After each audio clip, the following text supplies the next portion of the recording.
அல்ஹம்துலில்லாஹ் வஸ்ஸலாத்து வஸ்ஸலாமு அலா ரசூலில்லாஹ் முஹம்மதின் வ அலா ஆலிஹி வ அஸ்ஹாபிஹி வ மன் தபிஅஹும் பி இஹ்சான் இலா யௌமித்தீன். அளவற்ற அருளாளன் நிகரில்லா அன்புடையோன் அல்லாஹின் திருப்பெயர் கூறி அவன் இறுதி தூதர் ஸல்லல்லாஹு அலைஹி வஸல்லம் அன்னவர்கள் மீதும் சஹாபாக்கள், தாபிஈங்கள், தபு தாபிஈங்கள் அனைத்து நல்லடியார்கள் மீதும் என் மீதும் உங்கள் மீதும் என்னை பெற்றவர்கள் உங்களை பெற்றவர்கள் அனைவர்கள் மீதும் அல்லாஹுடைய கருணையும் அருளும் என்றென்றும் நிலவ வேண்டும் என்ற அந்த இனிய பிரார்த்தனைக்கு பின்னால், அன்பிக்கினிய ஈமானியர்களே, இஸ்லாமிய சகோதரர்களே, சகோதரிகளே, தாய்மார்களே, இளைஞர்களே, யுவதிகளே, முஹ்னூன் நண்பர்களே, அஸ்ஸலாமு அலைக்கும் வரஹ்மத்துல்லாஹி வபரகாத்துஹு. வாராந்த அல் குர்ஆன், வாராந்த ரியாலுஸ் சாலிஹீன் தொடர் வகுப்பிலே நாங்கள் தொடராக அல்ஹம்துலில்லாஹ் ரியாலுஸ் சாலிஹீனை நாங்கள், அதாவது நபிமொழி களஞ்சியம் ரியாலுஸ் சாலிஹீன் இமாம் நனாவி ரஹ்மஹுல்லாஹ் அவர்களுடைய ரியாலுஸ் சாலிஹீனிலே இருந்து நாங்கள் தொடராக பார்த்து வாரோம். இன்றைய தினம் இன்ஷா அல்லாஹ் 110வது ஹதீஸினூடாக உங்களை எல்லாம் சந்திப்பதற்கு பெருமகிழ்ச்சி அடைகிறேன். அல்ஹம்துலில்லாஹ். பாப் ஃபில் முஜாஹதா என்று சொல்லக்கூடிய பாடத்தில் 110வது ஹதீஸில் இன்றைய தினம் நாங்கள் சந்திக்கிறோம். இந்த ஹதீஸ் அபு மஸ்ஊத் உக்பத் இப்னு அம்ர் அல் அன்சாரி அல் பத்ரி ரஸியல்லாஹு அன்ஹு அவர்களூடாக அறிவிக்கப்படக்கூடிய ஒரு செய்தி. ஹதீஸை பாருங்கள். அதாவது லம்மா நஸலத் ஆய அஸ்ஸதகா குன்னா நஹாமிரு அலா ظுஹூரினா ஃபஜாஅ ரஜுலுன் ஃபதஸத்தக பிஷைஇன் கஸீர். அதாவது இந்த இப்னு மஸ்ஊத் உக்பா இப்னு அம்ர் ரஸியல்லாஹு அன்ஹு அவங்க சொல்கிறாங்க, நாங்கள் அதாவது இந்த ஒரு அல் குர்ஆன் வசனம் இறங்குது. நாங்கள் என்ன செய்கிறோம்னு சொன்னால், சதக்கா சம்பந்தமான ஒரு அல் குர்ஆன் வசனம் ஒன்று இறங்குது. நாங்கள் என்ன செய்கிறோம்னு சொன்னால், இந்த சதக்காட வசனம் இறங்குற நேரம் நாங்கள் என்ன செய்கிறோம் என்றால், எங்களோட முதுகுகளில் நாங்கள் கஷ்டப்பட்டு வேலை செஞ்சு எங்களோட அதாவது பொருளாதாரத்தை அல்லாஹ்வுடைய பால் தர்மம் செய்யணுமென்ற அந்த நல்ல உணர்வோடு நாங்கள் என்ன செய்கிறோம்னு சொன்னால், அந்த தர்மத்துக்காக நாங்கள் உழைக்கிறோம். எங்களோட முதுகுகளில் நாங்கள் பொருள்களை சுமந்து வைத்து கஷ்டப்பட்டு நாங்கள் என்ன செய்கிறோம்னு சொன்னால், சதக்காவுக்காக உழைத்து கொண்டிருக்கிற அந்த நேரத்தில் ஒரு மனிதர் பெரிய நிறைய சொத்துக்கள் நிறைய பெரிசாக அள்ளி தர்மம் செஞ்சார். இன்னும் ஒரு மனிதர் வந்தார். அவர் என்ன செய்கிறாருன்னு சொன்னால், ஒரு இப்படி ஒரு அள்ளி தர்மம் செஞ்சார். அப்போது அங்கிருந்த சில மக்கள் முனாஃபிக்கள் சொன்னாங்க, நிச்சயமாக அல்லாஹு தாலா இந்த சின்ன மாதிரி தர்மங்கள் இல்லாமல் அல்லாஹ்க்கு தேவையில்லை, அல்லாஹ் பெருசாக கொடுக்குறத எதிர்பார்க்குறான், இந்த சின்ன தர்மங்கள் எல்லாம் அல்லாஹு தாலாவுக்கு அவசியம் இல்லை என்ற மாதிரி ஒரு ஹிண்டான ஒரு எள்ளி நகையாடக்கூடிய ஒரு ஒரு ஒரு ஒரு ஒரு ஒரு மனம் புண்படக்கூடிய மாதிரி, இந்த சின்ன தர்மம் எல்லாம் அல்லாஹ்கிட்ட பெருமதி இல்லை, செல்லுபடியாகாதுன்ற மாதிரி ஒரு வார்த்தை பிரயோகத்தை பேசிட்டாங்க. இது உண்மையிலே ஏழை முஹாஜிரிங்கள் அன்சாரிகள் கஷ்டப்பட்டு கூலி வேலை செஞ்சு சிரமப்பட்டு மிக சிரமப்பட்டு கஷ்டப்பட்டு கிடைச்சதில் கொஞ்சம் ஏதோ கிடைச்சதில் எங்களால் முடிஞ்சது ஒரு தான் கொடுக்கலாம் அப்படின்ற அளவில் கொஞ்சம் தர்மம் செய்கிறதுக்கு முன் அவங்களால வேண்டதை செஞ்சாங்க. அவங்களால் முடிஞ்சதை செஞ்சதோட பெரிசாக கொடுக்கறது தான் விருப்பமே தவிர கொஞ்சமெல்லாம் கொடுக்கப்படாதுன்ற ஒரு ஹிண்டான ஒரு இழிவான மனநோக்கக்கூடிய மாதிரி ஒரு வார்த்தையை பேசிட்டாங்க. இது அந்த நபித்தோழர்களுக்கு மிச்சம் கஷ்டமாக இருந்துச்சு. உடனே அல்லாஹ் வசனத்தை இருக்கிறார், அல்லதீன யல்மிஸூன முத்தவ்வீன மினல் முஃமினீன ஃபிஸ் ஸதகாத் வல்லதீன லா யஜிதூன இல்லா ஜுஹ்தஹும் ஃபயஸ்கரூன மின்ஹும் ஸஹ்ரல்லாஹு மின்ஹும் வலஹும் அஸாபுன் அலீம். யாரெல்லாம் யல்மிஸூன முத்தவ்வீன மினல் முஃமினீன ஃபிஸ் ஸதகாத், தர்மத்தில் மூமிங்களாக இருந்து கொண்டு தர்மம் செய்கின்ற வசதி இல்லாமல் இருக்கிறத்துல கஷ்டப்பட்டு உழைச்சி வேர்வை சிந்தி தங்களோட சக்திக்குட்பட்ட வகையில் தர்மம் செய்கிறத குறை சொல்கிறாங்களே முனாஃபிக்குகள், அதை ஹிண்ட் அடிக்கிறாங்க, எள்ளி நகையாடுறாங்களே, அதாவது ஒரு ஓரக்கண்ணால் இலிகண்ணால் பார்க்குறாங்களே, லாஜிதூன் இல்லா ஜுஹுதஹும், அவங்களோட முயற்சி செஞ்சு அவங்களோட சக்திக்குட்பட்ட வகையில் ஏதோ ஒன்று ஈச்சம்பழத்தில் துண்டை கொடுத்தேனும் தர்மம் செஞ்சு நரக நெருப்பு இந்த பாதுகாப்பு பெற்றுக்கொண்டு மார்க்கத்தை நாங்கள் இருக்கிறோம். அப்போ முடிஞ்சிற தர்மம் செய்கிறத எடுத்துக்கொண்டு ஃபயஸ்கரூன மின்ஹும் அவங்கள ஹிண்ட் அடிக்கிறாங்க.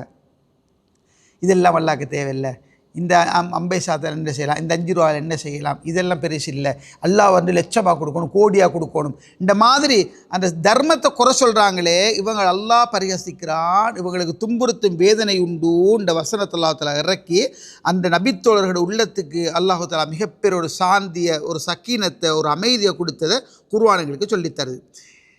இந்த ஹதீஸை பற்றி இப்னு உஸைமீன் ரஹ்மத்துல்லாஹி அவங்க அழகான சில செய்திகளை சொல்கிறாங்க. இவங்க என்ன சொல்கிறாங்கன்னு சொன்னால், அதாவது இந்த ஹதீஸுக்கு நாங்கள் தலைப்பொண்டு போட்டோம் வந்து பழிப்பவர்களுக்கு கண்டனம், பழிக்கிறவங்க, தூற்றுறவங்க, ஏசுறவங்களுக்கு கண்டனம் அப்படி இந்த ஹதீஸுக்கு தலைப்பொண்டு போட்டோம்.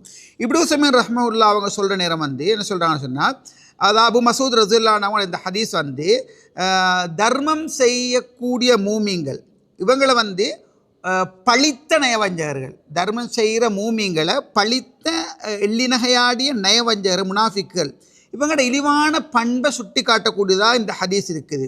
இது வந்து இதை வந்து என்னென்னு சொன்னால், இது வந்து சிரமப்படுறவங்களோட தர்மம் சரி,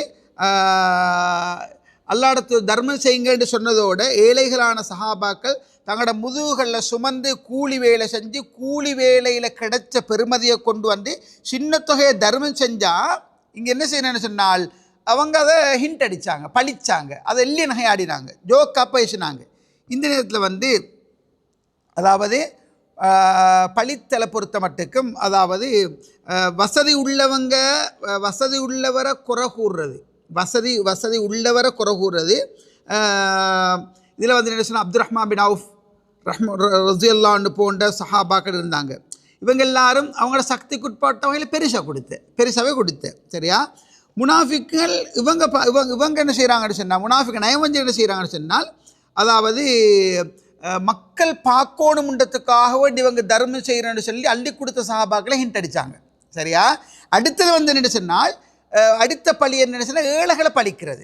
ஏழைகளை பழித்தாங்க அப்படின்னு சொன்னால் ஏளனம் செஞ்சு இதெல்லாம் தேவையில்லை, இந்த ஈச்சம்பழத்தால் என்ன செய்யலும், இந்த ஒரு பொடியால் என்ன செய்யலாம், இந்த 2 பொடி அள்ளி கொடுக்கறத என்ன செய்யலாம், இப்படி எல்லாம் இல்லை, அல்லாஹ்ட்ட அள்ளித்தான் கொடுக்கணுன்ற மாதிரிலாம் செஞ்சதோடு அல்லாஹ் தஆலா உடனே கண்டனத்தை தெரிவிக்கிறேன்னு சொன்னால், அல்லதீன யல்மிஸூனல் முத்தவ்விஈன் மின ஸதகாத், யாரெல்லாம் தர்மம் செய்கிற ஏழை முஹாஜிரீங்களை தங்களோட வசதிக்குட்பட்ட வகையில் கஷ்டமான முறையில் சிரமங்களை மேற்கொண்டு முதுகுல சுமந்து வேர்வை சிந்தி கையில் கரக்கட்டை வந்து கஷ்டப்பட்டு கொஞ்சம் சரி கொடுக்குறாங்களே இவங்களை நீங்கள் பழிக்க வேணாம், இவங்களுக்கு நீங்கள் ஹிண்ட் அடிக்க வேணாம், இவங்களை நீங்கள் ஜோக் பண்ண வேணாம் அப்படி சொல்லி அல்லாஹ் சொல்லி அவங்க என்ன செய்ய அல்லாஹ் தஆலா வசனம் திறக்கிறான். அப்படி நீங்கள் கொஞ்சம் கொடுக்குறவங்க அவங்களோட சக்திக்குட்பட்ட வகையில் கொஞ்சம் தர்மம் செய்கிறவங்க நீங்கள் குறை காண்றீங்களே உங்களை அல்லாஹ் பரிகசிப்பான், உங்களுக்கு துன்புறுத்தும் வேதனை உண்டு வசனத்தை அல்லாஹ் இறக்கி அந்த ஏழைகளோட உள்ளத்துக்கு அல்லாஹ் தஆலா மிகப்பெரிய ஒரு சந்தோஷத்தெல்லாம் ஏற்படுத்துகிறார். இது உண்மையிலே இந்த செய்தி எங்களுக்கு சொல்கிறது, இந்த ஹதீஸ்களை தர ஃபவாயித் படிப்பினைகள் என்னென்னு சொன்னால் உண்மையிலே அதாவது உள தூய்மை அடிப்படை, இஹ்லாஸ்ன்ற அடிப்படை சரி. இது இல்லாமக்கு நாங்கள் இந்த தூய்மை இல்லாமல் இஹ்லாஸ் இல்லாமல் இந்த பணியில் நாங்கள் இறங்கப்படாது. கொஞ்சம் கொடுத்தாலும் உள தூய்மையோட கொடுப்போமா இருந்தால் அல்லாஹ் கிட்ட நமக்கு பெரிய கூலி இருக்குது. இதை இந்த செய்திகளை மிக பிரமாண்டமாக சொல்லுது. அள்ளி கொடுக்கோம்ன்றதை விட கிள்ளி கொடுத்தாலும் இஹ்லாஸோடு கொடுத்தால் அதுக்கு மிகப்பெரிய நன்மை இருக்குன்றதை மிக அழகான முறையில் இந்த ஹதீஸ்களை சொல்லுது. அடுத்தது இந்த ஹதீஸில் வந்து பழிக்கின்றவங்களுக்கு கடுமையான எச்சரிக்கை இருக்குது. பழிக்கிறவங்களுக்கு ஹிண்ட் அடிக்கிறவங்களுக்கு இதெல்லாம் என்ன தப்பா, பெருசாக கொடுத்தனா கொடு, இல்லாட்டி தூக்கி வச்சுட்டு சும்மேரி இப்படி நிறையா. இது வந்து நாங்கள் எள்ளி நகையாடி ஹிண்ட் அடித்து பழிக்கிறது. இந்த பழிக்கிறவங்களுக்கு பெரிய தண்டனை இருக்குன்றதை இந்த ஹதீஸ்களே சொல்லுது. நயவஞ்சகர்களோட குடன்தான் ஏழைகள் அப்படி தர்மம் செய்கிற நேரம் அதை குறைகான்றது வந்து நயவஞ்சகத்தனத்தோடு சம்மந்தப்பட்டதுன்னு இந்த ஹதீஸ்களே சொல்லுது. இப்படிமா அதாவது இப்னு உஸைமீன் ரஹ்மத்துல்லாஹி அவங்க அழகான செய்திகளை சொல்லித்தராங்க. ஆகவே இந்த ஹதீஸில் நாங்கள் எடுக்க வேண்டிய முக்கியமான பாடம் என்னென்னு சொன்னால், நாங்கள் அல்லாஹ்வோட பால் தர்மம் செய்யணும். அது எங்களுக்கெல்லாம் தந்திருக்கிற வசதிக்கேற்றா போல கொடுக்கப்படணும். எனக்கெல்லாம் நிறைய தந்திருக்கிறத நான் கிள்ளி கொடுத்தேன்னு சொன்னால் அது தர்மம் அல்ல. எனக்கு ஏண்ட கெப்பாசிட்டி ஏண்ட அளவுக்கு எனக்கு தந்திருக்கிற துனியாட அளவுக்கு நான் தர்மம் செய்யணும் சரி. யாரேனும் என்னை விட கீழ்மட்டத்தில் இருக்கிற ஒருத்தர் குறைச்சி கொடுக்குறாருன்னு சொன்னால் அதை நாங்கள் ஒரு நாளும் பார்க்கப்படாது. சில நேரம் நான் 5 கோடி கொடுப்பேன், ஒருத்தர் 500 ரூபா கொடுக்குறாரு, அல்லாஹ் கிட்ட இந்த 5 கோடியை விட அந்த 500 ரூபா பெருமதியானதாக இருக்குது. இதைத்தான் இமாம் விளங்கப்படுத்த வராங்க. இஹ்லாஸோடு கொடுக்குற அந்த 500 ரூபா 5 கோடியை விடவும் பெருமதியானதாக இருக்கலாம். இந்த இடத்துல அல்லாஹ் சொல்ல வந்த செய்தி என்னென்னு சொன்னால், அதாவது தர்மம் செய்யுங்கன்னு அல்லாஹ்வோட தூதர் சொல்ல தோல்ல சுமந்து முதுகுல சுமந்து கஷ்டப்பட்டு வேர்வை சிந்தி கரக்கட்ட வார அளவுக்கு சிரமப்பட்டு அவங்களுக்கு கிடைச்ச வருமானத்தில் அவங்களோட கையால் கொடுக்குற ஹிண்ட் அடித்தாங்களே, ஹிண்ட் அடிக்க வானம், நீங்கள் ஜோக் பண்ண வேணாம், இந்த தர்ம விஷயத்தை நீங்கள் விளையாட வேணாம். இதுக்கு அல்லாஹ்கிட்ட மகத்தான கூலி இருக்குது.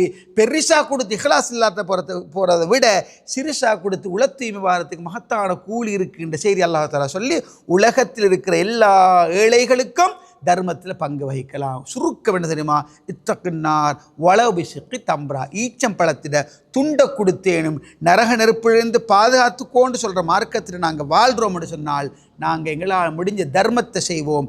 தர்மத்தை கொடுக்குற இஹ்லாஸோடு செய்வோம். அல்லாஹ் பெருசு சிறுசெல்லாம் பார்க்க மாட்டான். கொடுக்குற நேரம் உள்ளம் தூய்மையாக இருக்கணும். ஆனால் கொடுக்கிறவர் அவருடைய வசதிக்கேற்றா போல கொடுக்கணும். கூட இருக்கிறவர் குறைச்சி கொடுக்கப்படாது. குறைய கொடுக்கலுமானவர் அவருடைய வசதிக்கேற்றா போல் கொடுக்கணும். இந்த ஹதீஸ் படிக்கக்கூடிய பாடங்களை எங்களோட வாழ்க்கையில் எடுத்துக்கொள்வோம். வல்ல ரப்புல் ஆலமீன் அவனை பயந்து நடக்கக்கூடிய நல்ல அடியார்கள் யாரோ அப்படிப்பட்ட நல்லவர்களை வாழ்ந்து மடியக்கூடிய உயர்ந்த பாக்கியத்தை எல்லோருக்கும் தந்தருவானாக. அக்கூலு கௌலி ஹாதா வாஹிர் தஅவானா அல்ஹம்துலில்லாஹி ரப்பில் ஆலமீன்.